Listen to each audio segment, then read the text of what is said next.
신한대학교 형성우 교수입니다. 오늘 강의 내용은 용문산 전투입니다. 좌측의 지도는 당시 방어진지 편성이고 우측의 철모는 당시 이연대 장병들이 착용했던 철모입니다. 보시는 바와 같이 빨간 글씨로 결사라고 적혀 있습니다. 용문산 전투는 1951년 5월 18일부터 5월 20일까지 국군 6사단이 중공군 5차 5월 공세 시 경기도 용문산 일대에서 중공군 3개 사단의 공격을 제병협동 합동작전으로 격퇴시킨 방어전투입니다. 중공군은 총 5차에 걸쳐 공세를 실시하게 됩니다. 먼저 1차 1950년 12, 15일부터 11월 5일까지 청천강, 운산, 희천, 장진호 일대에서 2차 공세는 11월 25일부터 12월 3일까지 개천, 장진호 일대에서 이때 유엔군은 38도선까지 후퇴합니다. 3차 공세는 12월 31일부터 51년 1월 8일까지 실시 국군은 평택 원주 삼척을 연하는 선으로 후퇴를 합니다. 이것이 일사 후퇴입니다. 이때 한강이 얼어 피난민들은 용이하게 한강을 건널 수 있었습니다. 또 다시 중공군에게 서울을 점령당하게 됩니다. 유엔군은 1차 반격으로 서부 지역에서는 썬더볼트 작전으로 한강 남한까지, 동부 지역에서는 라운드업 작전으로 강릉 일대까지 진출하였다. 중공군의 4차 공세는 한강 남한 강릉선까지 진출한 유엔군을 저지하기 위해 51년 2월 11일 국군이 배치된 횡성을 먼저 공격하여 국군 3개 사단을 격파 후 원주 북방으로 진출하였다. 이때 미군이 배치된 지평리를 포위 3일 동안 파상 공격을 퍼부었으나 결국 실패하게 된다. 이것이 유명한 지평리 전투이다. 유엔군 2차 반격으로 철원 김화까지 공격을 하자 중공군은 47개 사단을 총동원하여 4월과 5월에 걸쳐 대규모 공세를 가하게 된다. 이것이 5차 공세이다. 4월에는 서부 전선에, 5월에는 동부 전선에서 총공세가 이루어진다. 용문산 전투는 5월 공세 시의 상황이다. 용문산 전투 시 상황을 정리해보면 중공군은 5차 5월 공세 시 중동부 지역으로 공격을 전환하여 국군 책임 지역인 용문산과 현리 일대 위주로 공략하게 됩니다. 국군 6사단은 용문산 일대에서 방어를 실시하고 있었는데 당시 6사단은 중공군 5차 4월 공세 시 사창리에서 치욕적인 패배를 당한 후 서륙 준비를 해오고 있던 터이다. 당시 6사단은 사단장은 장도영 준장이었는데 제2연대를 주저항선 전방에 경계부대로 추진 배치하고 주방어지대에는 7연대와 1구연대를 배치하였다. 중공군은 51년 5월 초에 세계사단 187사단, 188사단, 189사단으로 공격 준비를 완료하였다. 6사단장 장도영 준장이 경계부대 임무를 받은 2연대 장병들에게 훈시한 내용이다. 지금까지 우리 부대는 전투에서 한 번도 패한 일이 없는데 사창리 전투에서 망쳐놓았다. 이 오명을 씻기 위해 우리는 죽음을 각오하고 싸워야 한다. 한 발짝도 물러서지 말고 전초진지를 사수하라. 진지를 끝까지 지키고 있는 한 사단장은 모든 것을 최대한 지원하겠다. 라고 전투의지를 고양시킵니다. 이에 전 장병이 철모에 결사를 새기고 경계지대로 출발합니다. 아래 사진의 좌측은 2연대 장병들의 군장 검사와 출정식 모습이며 우측은 2연대 장병들이 섰던 철모이다. 국군 6사단 2연대 1대대 2등 중사 이영식의 증언입니다. 그 당시 우리 대대는 사창리 전투에서 패배하고 시리에 빠져 있었다.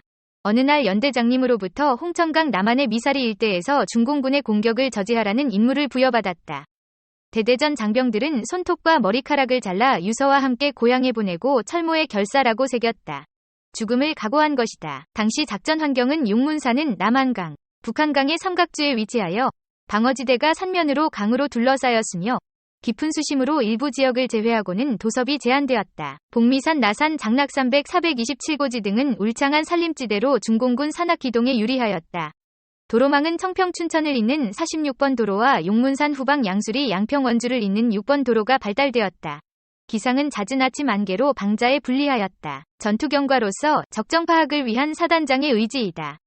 경계 지역을 담당한 2연대는 559고지의 1대대를, 우럽산의 2대대를, 353고지의 3대대를 배치하고 지뢰와 철조망지대를 설치하고 추진진지를 운용하여 51년 5월 7일에 전투 준비를 완료하였다. 6사단장은 적정 파악에 집중하여 수색중대가 5월 15일에 중공군의 남하를 확인하였고 5월 16일에는 중공군 포로 1명으로부터 중공군이 2에서 3일 후 전면 공격할 것이라는 정보를 얻게 된다. 전투 경과로서 1대대 지역 559고지 공격 상황입니다. 6사단장은 경계부대인 2연대에게 화력과 공중폭격의 전폭적인 지원을 약속하면서 진지고수를 지시합니다. 중공군은 5월 18일 10시에 홍천강을 도하 후 공격을 실시하고 2연대 1대대는 60mm와 81mm 박격포 사격으로 적 공격을 저지하고 중공군은 이내 전술로 559고지를 공격하나 1대대는 상급부대의 화력을 요청, 미 공군이 24회 출격으로 중공군을 격퇴합니다. 이대대 지역 우럽산 공격 상황입니다. 중공군은 5월 18일 10시에 홍천강을 도하 후 공격을 합니다. 이에 미 구군단 포병대대는 도하 지점에 집중 포격을 하여 중공군이 대량 피해가 발생함에도 불구하고 도하에 성공합니다. 도하에 성공한 중공군은 주방어선에서 결전을 시도하기 위해 전투를 회피하면서 용문산 방향으로 이동을 합니다. 이유는 중공군이 용문산의 산악 침투 시 자신에게 유리하다고 판단했기 때문입니다. 이에 따라 이 연대장은 1대대와 2대대장에게 축차진지로 이동을 지시합니다. 축차진지의 이동에 따라 지휘소를 이동 후 이 연대장의 지휘 보고 시 사단장의 지시사항입니다. 정확히 말하면 명령입니다. 사단장, 끝까지 진지를 사수해야 한다. 알겠는가? 연대장, 네 알겠습니다. 죽음을 각오하고 사수하겠습니다. 사단장, 공중화력과 포병화력을 최대한 지원할 테니 기필코 사수하기 바란다. 연대장, 알겠습니다. 이미 전 연대원이 죽기를 각오하고 전투에 임하고 있습니다. 사단장, 그래. 우리 사단의 운명이 이 연대에 달려있다. 이번 국면은 승패를 결정지은 353고지 전투입니다. 353고지의 3대대는 5월 19일 17시까지 행정병, 노무자까지 진지에 배치 총력전을 준비합니다. 중공군이 동일 20시 30분에 공격을 개시하자 3대대는 상급부대 포병으로 적접근로상에 계획된 살상지대에 집중포화를 퍼붑니다. 그러나 중공군은 대규모의 재파식 공격으로 2차 공격을 실시합니다. 이에 3대대는 역습 및 백병전으로 중공군을 격퇴 후퇴시킵니다. 3대대 10중대 정훈병의 투혼입니다. 중공군의 공격으로 중대원이 우왕좌왕 퇴각하던 중 중대장이 나타나자 이를 지켜본 정훈병 서기종 일병이 중대장님이 나타나셨다. 우리 다시 싸우자 라며 목이 터져라 외쳤다. 전중대원들은 용기를 얻어 역습으로 돌파구를 회복하였다. 서기종 일병은 병사로서 최초로 미은성 무고문장을 수상하였다. 이연대 3대대 10중대 2소대 정병찬 일병의 증언입니다. 그때 우리는 중공군의 인해 전술로 완전히 돌파되었다. 소대원들이 우왕좌왕하고 있을 때 중대장님이 나타나셨다. 그와 동시에 서기종 일병이 중대장님이 나타나셨다. 다시 싸우자. 우리가 물러서면 전부 죽는다. 라며 목이 터져라 외쳤다.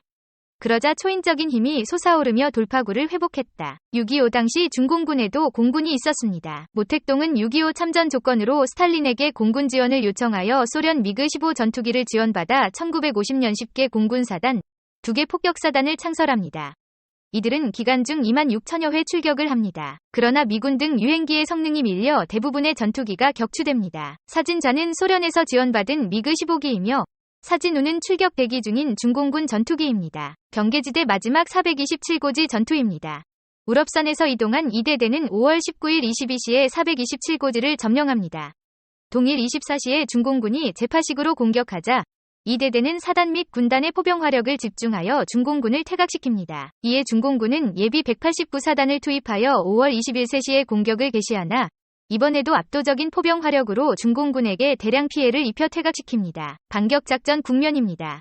중공군은 5차 5월 공세 한계점에 도달하여 동부전선인 현리전투에서는 승리했으나 이곳 중부전선에서는 패배합니다. 국군 6사단은 5월 20일 5시에 전면 반격작전을 개시하여 주방어지대에 배치되었던 7연대와 19연대가 공격으로 전환하여 정가 확대 및 추격작전으로 5월 22일 최초 방어지대를 회복하고 화천 저수지까지 추격하여 중공군을 경멸합니다. 평가 및 교훈적인 측면입니다. 6사단의 용문산 전투 승리로 중공군은 5차 5월 공세를 패배합니다. 이때 승리의 결정적인 요인은 상급부대의 공중화력과 포병화력의 집중 운용이었습니다. 용문산 전투의 승리 요인을 요약하면 첫째 6사단장 장도영 준장의 경계지대에서의 결전 의지이고 둘째 효과적인 제병협동 및 합동작전의 수행이다. 셋째 6사단 2연대 장병들의 투철한 진지 사수 의지라 할 수 있다. 이러한 찬란한 용문산 전투는 미 육사 전술교범의 모범 사례로 평가하고 있다. 6사단 27 포병대대장 박정호 중령의 증언입니다. 5월 19일 밤 사단과 군단 포병은 약 3만 발이 포격을 가하였다. 인접사단의 포병연락 장교들이 자진해서 사격지휘본부로 찾아와 협조해 주었다. 이것을 보고 포병은 집중해야만 효과가 크다는 것을 알게 되었다. 우리 포병부대는 얼마나 많은 사격을 가했던지 포열이 뜨거워지고 완충기가 망가진다고 포대장들이 아우성을 친 일도 있었다. 미국이 인정한 6.25 전쟁 영웅 김영옥 대령에 대해 언급하면 제2차 세계대전과 6.25 전쟁에 참전하여 이태리, 프랑스, 한국으로부터 최고 무공훈장을 수훈하였으며 2011년 미국 독립 이후 미국을 대표하는 전쟁 영웅 16인에 선정되었으며 6.25 전쟁이 발발하자 아버지 나라를 지키기 위해 자원 입대하여 미 7사단 3사연대 1대대장으로 참전하여 사단의 최선두에서 한 번도 패하지 않고 승전을 거듭하여 현재 중동부 전선이 불쑥 올라가게 했던 주역이다. 다음 10강은 지평리 전투입니다. 지평리 전투는 1951년 2월 3일부터 2월 15일까지 미 3사단 23연대가 배속된 프랑스 대대와 중공군 4차 공세 시 경기도 지평리에서 중공군 5개 연대의 집중 공격을 전면 방어로 격퇴하여 유엔군의 제반격의 기틀을 다지게 된 전투이다. 시청해주셔서 감사합니다. 유용하게 보셨다면 구독, 알림 설정 부탁드려요.